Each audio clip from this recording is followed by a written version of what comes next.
क्या आप जानते हैं कि लास्ट मुगल एम्परर कौन था? आपका जवाब होगा बहादुर शाह जफर। अगर मैं आपसे पूछूं कि लास्ट कांग्रेसी नकली गांधी एम्परर कौन है, तो आपका जवाब होगा राहुल शाह डफर। जी हां, यही राहुल शाह डफर कभी जब इनकी सरकार थी तो एक किसान बिल लेकर के आने वाले थे, लेकिन आज किसान बिल आ गया तो आज ये रो रहे हैं। लेकिन आज एक मीम बड़ा ही फेमस हो रहा है जिसमें कि राहुल शाह डफर कह रहे हैं कि भारत कभी बंद हो ही नहीं सकता, क्योंकि इंडिया का जो गेट, इंडिया गेट है, उस पर तो दरवाजे ही नहीं हैं। कुछ इसी तरीके की घटनाएं आज पूरा दिन में हुई हैं, उन सब पर बात करने वाले हैं हम। आज इस वीडियो को अंत तक अवश्य देखिए, पिन कमेंट में दी गई जानकारियों का पालन करें, मेरे संग बने रहिए।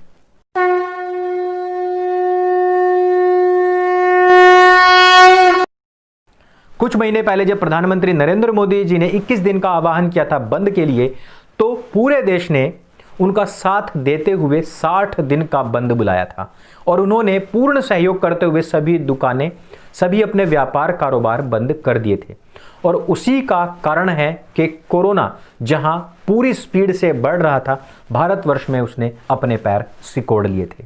आज स्थिति देखिए कि जो लोग कह रहे हैं कि पूरे देश नहीं पूरे विश्व का, कनाडा सहित पूरे विश्व का किसान उनके साथ में खड़ा हुआ है, आज उनको अपना बंद 3 से 4 घंटे पर सीमित करना पड़ा और वो भी पूर्ण रूप असफल रहा। आज हम बात करने वाले हैं किसान आंदोलन की परिणति चढ़ते हुए उनके बंद की जो दुर्गति हुई है आज उसके विषय में। लेकिन उससे पहले मैं कुछ वैश्विक बातें कर लेता हूं। क्या आपको पता है कि नेपाल में क्या चल रहा है? दोस्तों, नेपाल में पिछले 10 दिन से लाखों लोग सड़कों पर हैं और वो कह रहे हैं कि हमें हिंदू राष्ट्र वापस चाहिए।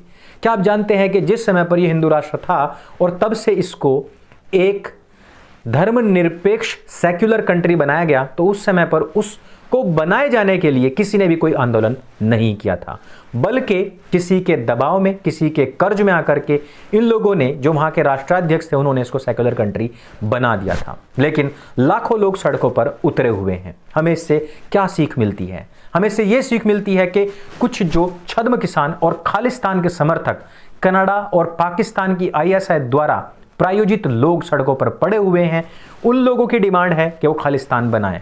लेकिन हम चाहते हैं कि भारतवर्ष को लगे हाथ UCC यानी कि यूनिफॉर्म सिविल कोड, जो कि इन फ्यूचर आपको फिर भी लाना ही है, और हिंदू राष्ट्र लगे हाथ खत्म कर देना चाहिए बना करके, क्योंकि इनका पिछवाड़ा टेकना, उठाना और फिर टेकना और फिर उठाना, ये हमसे बार बार बर्दाश्त नहीं होगा। क्योंकि जब आप इन फ्यूचर फिर से ये काम करेंगे तो फिर ये आकर के सड़कों पर अपनी तशरीफ लिटा देंगे। ये वही लोग हैं जो anti-CAA प्रोटेस्ट में शामिल थे। ये वही लोग हैं जो घुसपैठियों को भगाने में भारत का सहयोग नहीं कर रहे थे। मुझे इन घुसपैठियों से दूसरी खबर याद आती है, मैं किसानों के विषय पर आऊंगा, कि इमैनुअल मैक्रोन ने प्रधानमंत्री नरेंद्र मोदी जी को इनवाइट किया है कि वो फ्रांस आए और मिलकर के एक कॉमन मिनिमम प्रोग्राम बनाए इन घुसपैठियों के खिलाफ, इन इस्लामिक आतंकवादियों के खिलाफ, इनके सफाए और इनकी जो देश से बाहर निकालने की जो रणनीति है उसके ऊपर। कुछ दिनों पहले मैंने एक वीडियो बनाया था जिसमें मैंने आप लोगों को बताया भी था कि प्रधानमंत्री नरेंद्र मोदी ही हैं आज की तारीख में। मैं केवल 2022 या 24 तक की बात कर रहा हूं, उसके बाद की नहीं। अभी प्रधानमंत्री नरेंद्र मोदी जी हैं पूरे विश्व में जो कि इस्लामिक आतंकवाद पर एक अच्छा खासा एक्सपीरियंस भी रखते हैं और जो पूरे विश्व को नेतृत्व दे सकते हैं। चीन के पास में इस्लामिक समस्या नहीं है। अगर हम रूस की बात करें तो वहां के जो राष्ट्रपति हैं पुतिन, वो बीमार चल रहे हैं। ट्रंप जा चुके हैं और वहां पर जो बाइडेन आए हैं वो पहले ही इस्लामिक लोगों की वोट से उभर कर राष्ट्रपति बन पाए हैं। इजराइल के पास में ये दमखम है, लेकिन वो अभी काफी बिजी है। इस वजह से बचता है एकमात्र फ्रांस, लेकिन फ्रांस के पास में नेतृत्व तो है, युवा भी है, उसके पास में ताकत भी बहुत है, लेकिन एक्सपीरियंस नहीं है। और तब भी मैंने कहा था कि अगर ये फ्यूजन बन जाए तो ये इस्लामिक आतंकवाद और घुसपैठियों को बहुत आराम से सफाया उनका कर सकते हैं।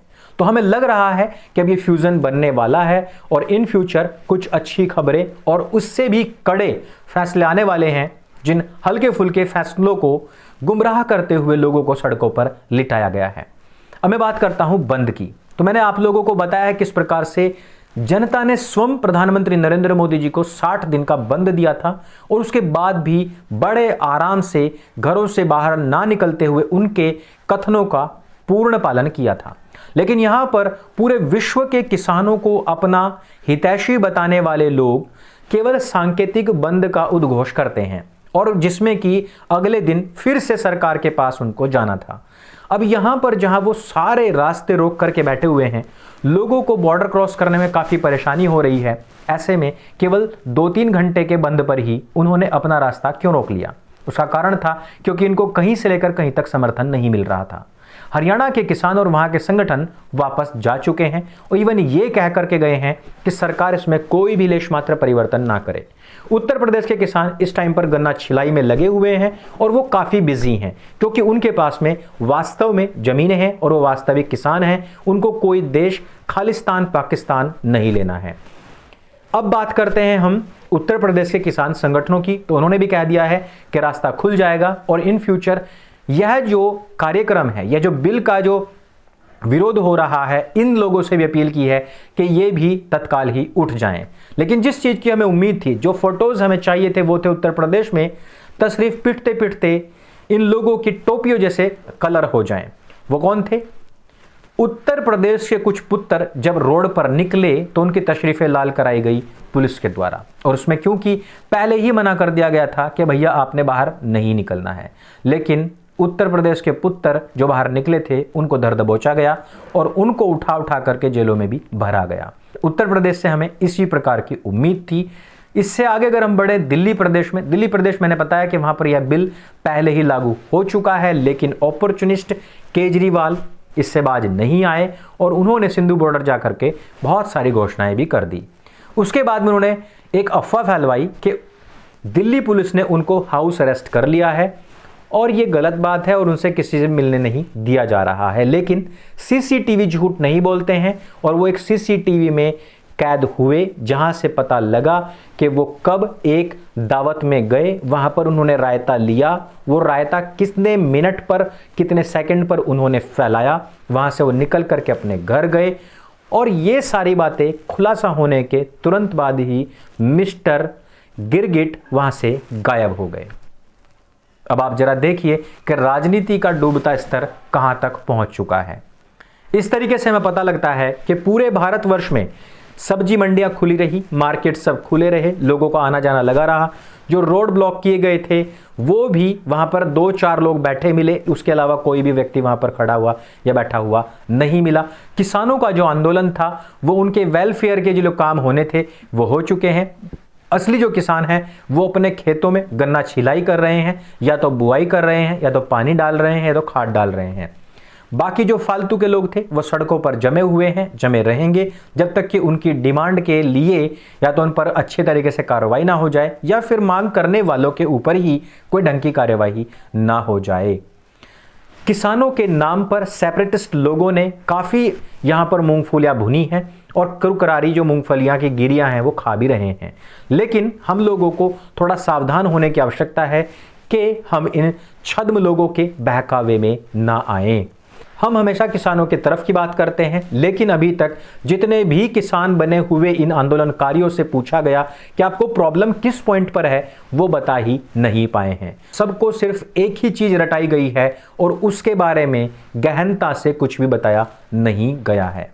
तो दोस्तों, अगर आपको भी लगता है कि ये बंद फेल होना ही था और ये हुआ तो अच्छा हुआ, तो आप इस वीडियो को ज़्यादा से ज़्यादा शेयर करें।